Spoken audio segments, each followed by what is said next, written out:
So my name is Tine and I'm from Sønderborg in southern Denmark. I'm currently sort of halfway in my PhD at NYU.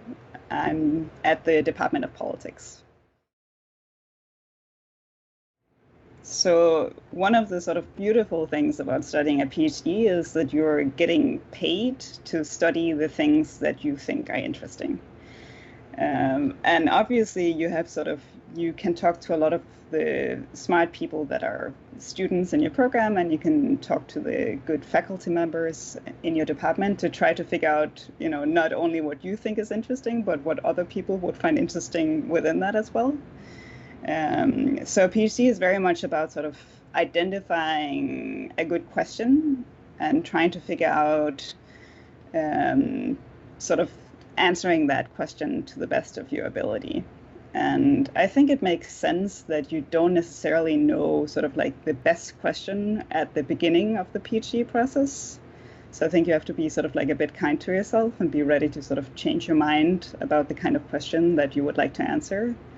But then also at some point you just have to trust your gut that this question is good enough, and this is the question that you will sort of spend the next couple of years trying to answer. In my research, I sort of combine my knowledge of Scandinavian politics with these sort of research methods. And I'm trying to gather sort of empirical evidence to test a couple of different theories about electoral systems.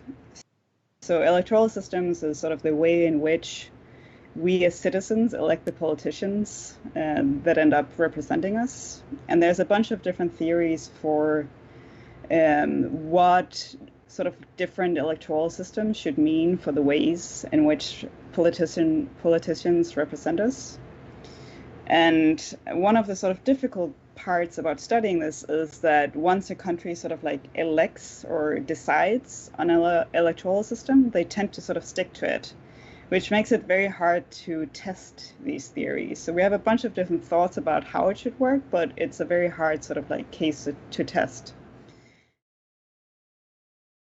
And I talked to a bunch of different people who all told me that the opportunities that would be given to me with a PhD from sort of a well-renowned American universities would be better than if I did a PhD in Europe. So I've been extremely happy with doing a PhD here. I really like the way that it's structured. So you start out with taking classes. So you get to know the other PhD students in your program. So it's, I assume, a bit more social than doing a PhD in Denmark, where you just sort of very much focus on your own dissertation.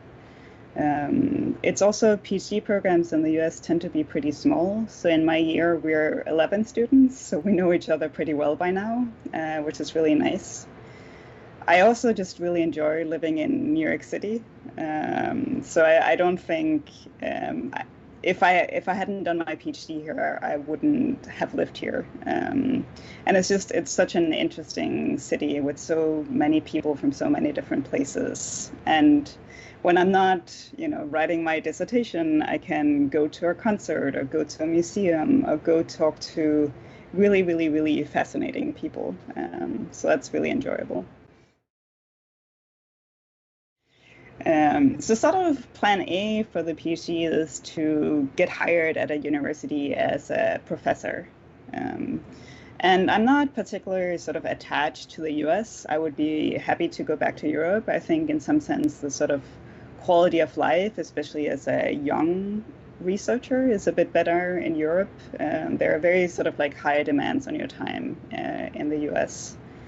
But I'm also, if I get offered like an interesting position in the US, I'm very happy to stay here too. So now I've lived here 4 years. So it is beginning to feel a lot like home. I have a good network here. I have a lot of friends here. So I wouldn't at all be opposed to staying here if I get the sort of right opportunity.